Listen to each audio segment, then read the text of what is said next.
We are back once again. Bolts Breakdown, Jay Recher, Brian Burns here with you guys. It's good to be back, Burnsy, isn't it? It's real good to be back. It's kind of weird. It feels like we're just kind of, like I was telling you earlier, we're like kind of dipping our toes into the season right now. It feels like you need a game or two under your belt before you really feel immersed in the regular season. It's just kind of hard to believe that it's here again. And right now the Florida Panthers are on the ice. The Lightning were on the ice this morning. Always good to see the guys out there. Steven Stamkos, Mikhail Sergachev, Nikita Kucherov among those out in the beginning, working on that power play, letting them rip. I know one of the big things before we get into everything, as always, make sure you follow us on Twitter at JRetcher, at BBurnsNHL. Follow the team at TB Lightning, and follow our station 95.3 WDAE. The game tonight, obviously, will be on 970 WFLA. Big shout out to the Rays real quick, of course. Rays up. Great win for them last night. Got a great video. I don't know if you were there, but I asked Steven Stamkos. You were there. Yeah, I was there. I asked Steven Stamkos, what were you doing last night, Stammer? And he goes, of course, I was watching the Rays and flipping back and forth with the NHL. So go check that out up on my Twitter at JRetcher. Big thanks to my grandma who's watching right now, Monica Richards. It's her birthday today. Hey, so happy birthday, happy Grandma. Happy birthday, Grandma. And we love you very much. Grandma Richards. Richards, yeah. It's mom's side, but she's everybody's grandma. She's the best. And she's dialed into this Lightning team. Nice. So we appreciate you for being the Thunder Grandma. Thank you. I love you. Happy birthday. Braden Point on the ice today, Burnsy. Let's get right into that. That was the question that I asked John Cooper in the little scrum today. He looks good, man. He looks good, and he said it was frustrating, but I don't know if he meant frustrating for Pointer or himself, because he just looks like he'd be ready, but he's not going to go tonight. And I think this is one of those things where you leave it up to the professionals. Better to be safe than sorry. It's a long season. Yeah, I think frustrating for both, obviously. Yeah. I know Pointer would like to be out there with his teammates, and Cooper would love to be able to have him out there, 40-goal scorer, 90-point guy. Of course, you want that guy in your lineup as often as you can get him. But, yeah, like you said, you don't really want to rush him back right now. The initial prognosis was he was going to be back late October. It looks like it's going to be. It's got to be earlier than that because he took that the non-contact jersey off last week, right? Yeah. So I mean, you would have to think you're not going to be. We don't often. I mean, and this is. We know it's different for everybody, but and I'll ask you from your experience, when a guy loses the red non-contact jersey, it's not more than, a couple weeks at the most that he's back into the normal lineup? Yeah, at the most. And usually, you take the red non-contact jersey off and you take some contact, and you have to see how he responds to that. So he'll go and do a practice or practice fully, and then he'll go and the trainers will look at him the next day. They'll see how he feels. They'll evaluate. They'll do some more testing, and then they'll just kind of go off of that to determine what his status is. But he's had that that jersey off. He's had the regular jersey on for about 4 practices now. Everything looks good. Even that first day he didn't, I think the last day he had the no contact jersey on. They were working on some drills, and he was going hard to the net, and he got tripped up and fell, and everybody kind of held their breath a little bit, and he got up smiling, and then everybody else was smiling. So it's just kind of a good moment to see, like, hey, I'm back. I can take a little bit of contact. Next day, he was out of the red no-contact jersey. So I think sooner than later for Point, the team goes on the road here for 6 games after this opening night. I think at some point on that 6-game trip, we'll see him back in the lineup. That was going to be my next question. You think on the road trip he returns? And I'm with you. Yeah, I don't think this weekend, but then they go. They have 3 games in Canada and finish up in Boston. I think at some point on that 4-game span of the trip. And I think it's almost like football, where it's like you got to take that one hit, and for him to be able to fall like that, you're going to have that natural, like, hold your breath moment. But when he gets up and he's okay, you're like, okay, next step in the right direction. Brian Burns, Jay Recher here with you. Appreciate everybody for watching, as always, here on Bolts Breakdown. Share this at the bottom of the screen. If you have any questions or comments, feel free to put them there at the bottom, and we will get to them. Burnsy, some big additions in the offseason. I love the addition of Patrick Maroon. You get a little more grit, you get a little more sandpaper, and, of course, you get the experience of a guy that just, a couple months ago hoisted Lord Stanley's Cup. And then Kevin Shattenkirk, a right-handed defenseman, which we know is a commodity in the NHL. It's crazy to have those 2 guys on the team, but I think even nuttier to think that, what if that trade went through a couple years ago for Kevin Shattenkirk? You probably... Who knows if you see Ryan McDonough here? Who knows if you see Eric Chernak in the lineup last year?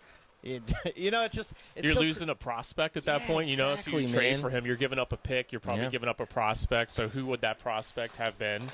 At the time, they still would have had Brett Howden and Libor Hayek in the system. So it might have been one of them. They ended up going to New York in the McDonough and JT Miller deal. So, yeah, a lot of moving parts there. And you think about that, a couple of years ago, Shattenkirk was a guy that was coveted by everybody. He was when Washington was able to get him, there was such a coup for them. Like, it was going to be a big piece of their puzzle. Especially on the power play. And it didn't really make a difference. It didn't really help them out. They got a little worse, actually. It didn't really help them out that much. But to have a guy like that fall in their lap, basically, in August when he was bought out by the Rangers, big-time coup for the Lightning. You didn't have to give up a pick to get him. You didn't have to give up a prospect. You're basically getting him at, like $1.7 million? I mean, can't beat that. For, a top pairing defenseman, which it looks like he's going to be paired with Victor Hedman tonight. Did they solidify that? Because I love the way they did the practices today of how Hetty was playing some with Sergachev, playing some with Shattenkirk.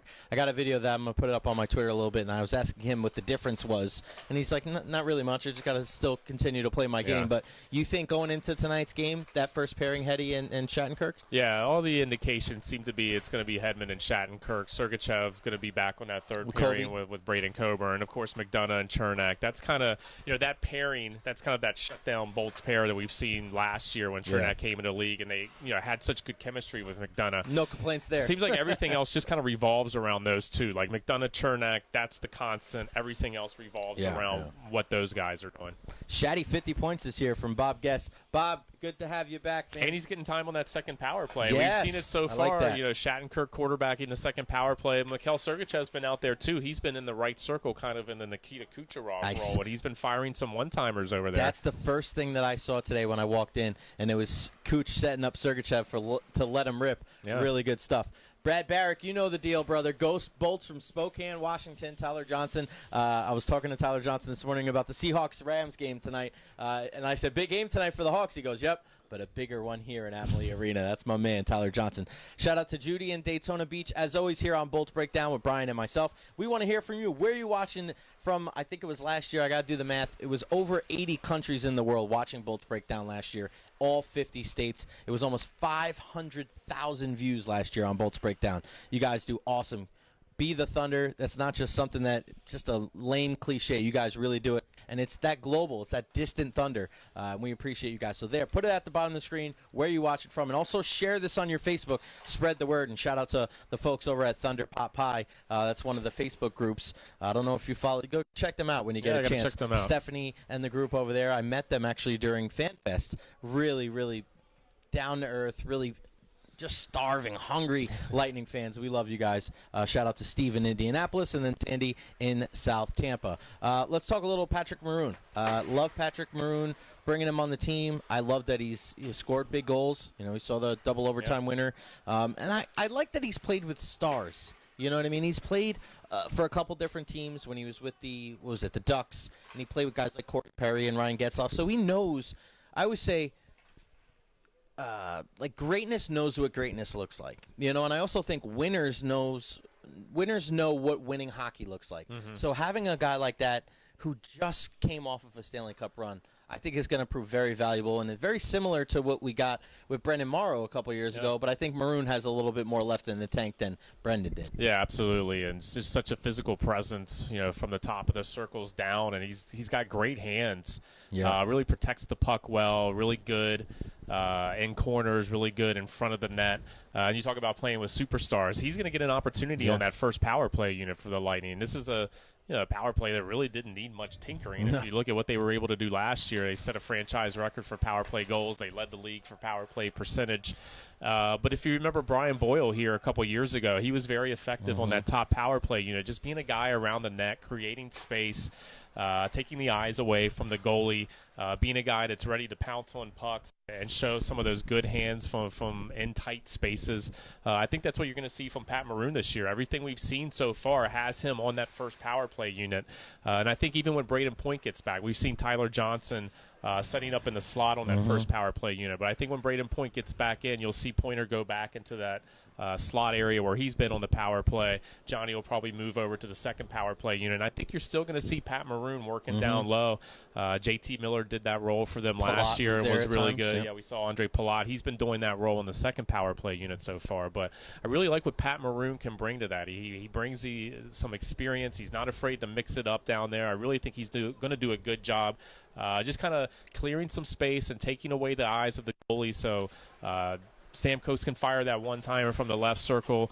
Kucherov, we see him. He's still kind of – I know Hedman's the quarterback of the power play, but everything runs through Nikita Kucherov. Yeah, he has the puck on his stick the most. He's the one that's looking for those seams, looking to create those passes. And we've seen him in the preseason, too. He's looking for that one-timer a little bit more, too. So when you got both one-timers going, left circle Stamkos, right circle Kucherov, having Maroon, that big body in front to take away the goalie's eyes and make him uncomfortable, I think that's going to be a big deal. And I think you have the ability now with Patrick Maroon to kind of change your power play a little bit as far as if they take that away. And we see kind of they line up and where they were working today and where Palat and JT Miller, they line up a little bit on that goal line, and they're kind of like the point guard, and they're looking to set somebody else up. And that's when you get that kind of mini one-timer in the slot for Braden Point. That was one of my biggest takeaways from morning skate today. Tyler Johnson scored 3 plays in a row in that kind of office area for Braden Point. Keep an eye on that. If the Lightning get a power play tonight, I'd be very surprised. That's my pick to click, Tyler Johnson tonight. But that's one thing that I'm definitely keeping an eye on. But I think with Patrick Maroon, if he's not playing on that goal line, like you said, now you switch it up a little bit. Like they haven't really done that since Brian Boyle, where they stick a big body and say, we're going to shield the goalie. Because I mean, JT Miller's somewhat of a big body, but had not, more skill. They were looking to him more for the skill than I think and the ability to retrieve the pucks down low, more so than being the big physical presence in front that I think Pat Maroon is going to provide. That's a great point, too. And you talk about, screening a goaltender.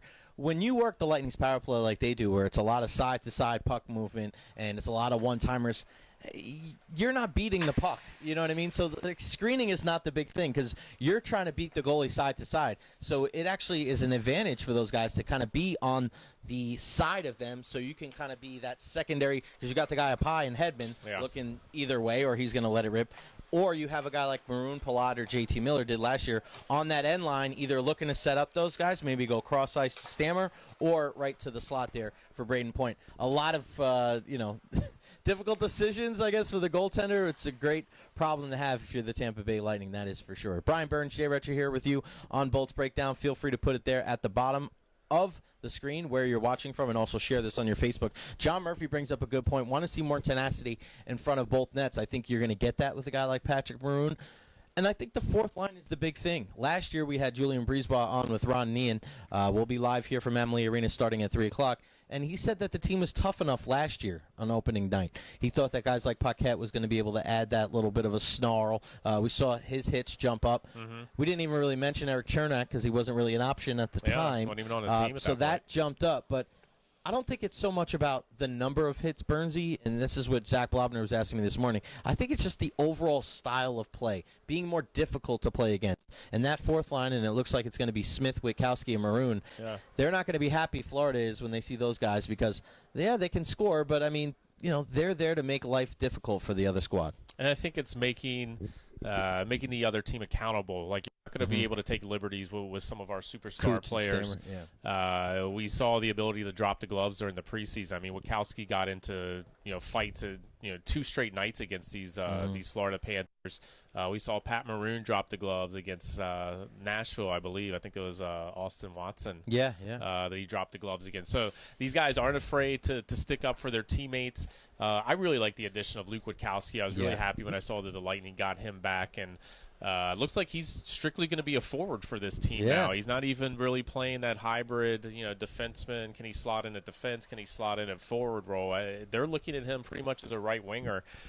He made this team out of camp. I don't know that they necessarily thought he was going to make the team out of camp, but just really brings such a physical presence and, dirty, not dirty, but he gets into those dirty areas, plays the game tough, leans on guys. I mean, just that physical, that big body, that pounding and leaning on guys throughout an entire 3 periods. I mean, that's going to open some things up in the later stages of games for the Lightning, and I think it's going to be a lot of fun just to watch that line go to work. And then once Cedric Paquette comes back, Like you said, his hit totals, I mean, he almost doubled his hit totals. Like his season high was like 140 something. He ended up with 276 last year. Man. So his physicality is ratcheted up a bit. So that fourth line is really going to be a fun one to watch for Lightning fans. And I think they're going to endear themselves to Lightning fans pretty quickly. Cedric Paquette, unfortunately, saw him last Saturday night and walked out of the locker room. I walked out a little early. Just because I didn't need to get any more audio, but I don't know if fortunate's the right word, but I saw Cedric Paquette walk out. Any updates as far as it's going to be a little while, right? Yeah, I mean, we're hearing week to week, so I would think, he's on injured reserve right now. I would think by the end of the month, we'll see him come back. It'll probably be a little bit of a race to see who comes back first, Pointer or Cedric Paquette. If you had to put money on it right now, I'd probably say Point would return first. Yeah, I would think right? so. Yeah. And again, there's no real reason to rush Cedric Paquette back. You've got Jamel Smith. You had a great camp. Yeah, right? he did. Really thought that when Jamel Smith was brought in, thought he was pretty much targeted to go to Syracuse. They wanted him for some veteran leadership and to be a guy, a veteran player that could come up and spot for an injured player here and there. But he made he earned it. Yeah, he made it. Made some tough decisions for Tampa Bay Lightning coaches and management to have to decide, is he going to stay here, is he going to get sent back down? I think once everybody's healthy, he probably does go back to Syracuse. But while he's here, he has an opportunity to show that he can play that fourth line center role, that he can be impactful, that he can mesh well with Maroon and Wachowski, and be a guy that we hear John Cooper say all the time. It's not the 23 players that are on the roster at opening night. There's 30 guys about that you're going to need, that you're going to have to call up throughout the season, that are going to be part of your group and are going to be part of hoping to get to that level that you want to achieve. I think Jamel Smith's going to be one of those 30 guys that's going to help them along this way, and I think he's going to be a valuable addition for this group. It's almost like the Rays we talk about. It's a 25-man roster for the most of the year, but they use their whole 40-man roster. Yeah, absolutely. Even in the guys in the minor leagues, they've done such a good job for the Tampa Bay Rays. Brian Burns, Jay Recher here with you on Bolts Breakdown, our first one of the year. Who's your pick to click tonight to score a goal? Mine's Tyler Johnson. Who you got?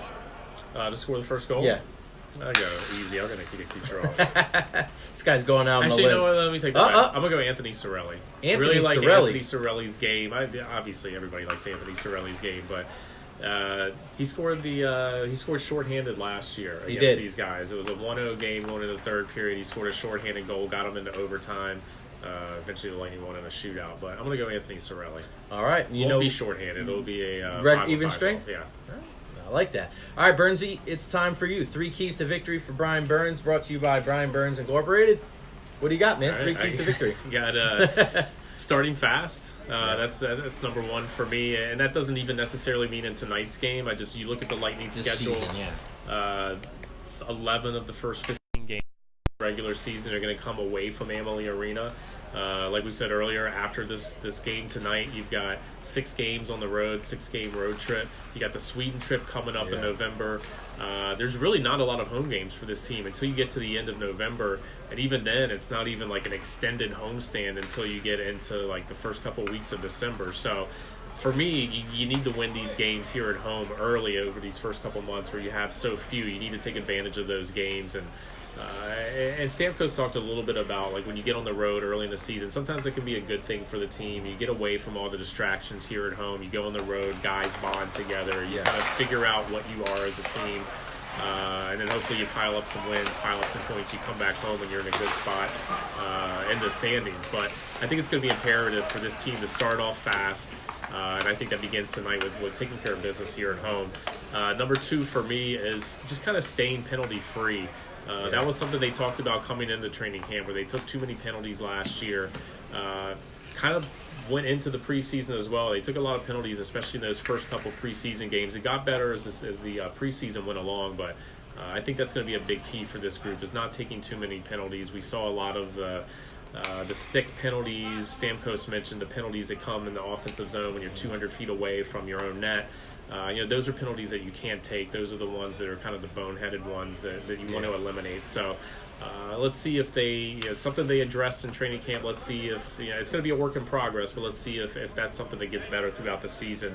And number 3 for me limiting grade A opportunities. Again, another point that was really a point of emphasis coming into training camp was they really wanted to get better defensively. We all know what this team can do offensively, but they felt there were some defensive breakdowns in their game towards the end of last year that maybe the winning and Andre Vasilevsky's play was able to mask, but they want to get back to that good, sound defensive game and let the offense come from that defense. So for me, that starts in their own end. That starts with limiting some of those grade A opportunities that we've seen, and hopefully they can get rid of those, and the offense comes from that. Yeah. And you look at this team, and you see what happened last year. Listen, we're not going to harp on last year. It's happened. It's gone. And there's still, still some people asking questions today. I don't know. You can do to still some people asking questions that ask the same questions at the beginning of training camp. Yeah, so it's kind of like, are you looking for a different answer? I don't know. I wanted to move on, so we're not going to really address that here. It happened. It wasn't great. It stunk, but we all went through it together. The team went through it. The community went through it. Guys like us that followed the team and covered the team, we went through it too. So it's the thing of the past. Just like, it doesn't matter now. It's gone. St. Louis Blues, they won the Stanley Cup last year. Doesn't matter. It's gone. It's a new season, and it starts tonight right here at Amalie Arena. My one guy to watch tonight, one of my favorite players in the NHL, Sasha Barkov, Alexander Barkov, the big dude, number 16, their captain. Just one of the best all-around players in the world. Probably the best shootout guy in the world. He's just phenomenal, and I think he's just such a darn good player. He's a guy that you really have to be wary of, and a guy that's going to do his best to try to shut down the Tampa Bay Lightning. There's so many superstars in the game right now, but as far as guys that can really play a full 200-foot game, for years it was Kopitar, it was Bergeron, but Alexander Barkov's definitely in that conversation as well. Yeah, Braden Point's in that conversation, and point. Anthony Cirelli, he's rising up too. Both those guys are top 10 for Selke voting. But yeah, I don't think Barkov was always just kind of like that underrated, unsung kind of guy because he was down in Florida and on teams that weren't really that successful. But I think you're seeing his stock rise around the league. People's eyes are starting to open up to just how good of a player that he is. And it's funny, I always we sit next to a lot of the media during morning skate, and sitting next to Michigan, he's always like, he's said this for like years. He's just like, man, that guy is really good. Yeah, it's funny, Dave. It's funny how certain players, and I was kind of going back to what we were saying before about how greatness can see greatness. Dave Michigan saw one guy play many years ago, and he was like, "You got to watch this kid. He's awesome." And it was Roman Josi. Yeah. Before Roman Josi became, the best one of the best defensemen in the game, one of the best defensemen in the Western Conference. He said, "Watch out for Roman Josi." And it wasn't like he had a 100-mile-an-hour slap shot or he had these big dangle moves. He just as solid as they come. Same guy right there when you're looking at Alexander Barkov just getting better and better every single year. All right, last one, Bernsey. We didn't mention him, but how about Carter Verhaeghe going to be in the starting lineup tonight? What does he bring to the club? And, just where do you see him fitting in? Yeah, it's going to be interesting to see exactly where he fits in, especially once all these parts, come back. Once Braden Point's back in the lineup, once Cedric Paquette's back in the lineup, does Witkowski, does he move out of that fourth line role and Verhaeghe slide in there? Do they put, because his Verhaeghe, I wouldn't necessarily say his fit isn't necessarily a fourth line role. So does he move into a top 9 role, and does someone else move down like a Yanni Gourde, like an Alex Killorn? There's going to be some interesting questions that the coaches are going to have to answer, and fortunately or unfortunately, however you look at it, because there's 2 guys injured, they don't really have to make those choices right now, just because of the roster they have handed to them. But Verhaeghe's a guy that had an unbelievable year last year with Syracuse. He was first time a crunch player has ever led the league in scoring, tied for the league lead for goals with teammate Alex Barboulay. Just to see his trajectory and his stock. He came over in the Krister Gudlevsky's deal. Yeah, wow. And I think that was a move at the time where it was just like, okay, the Lightning are moving on from Gudlevsky's, and when we pick up Carter Verhaeghe, and it's he's just a body. He's just a name at that time, and has really worked to become a more well-rounded player. His skating has improved tremendously. His 200-foot game has improved tremendously. He had kind of the inside track to make this team, because you'd have to clear waivers if you were going to send them down to Syracuse. The chances, not many people were picked up off waivers. There were only like 2 that I could remember this season. Because teams run into the same problem where you're trying to pare down your roster. Everybody else is doing the same thing, so you try to slip a guy through waivers.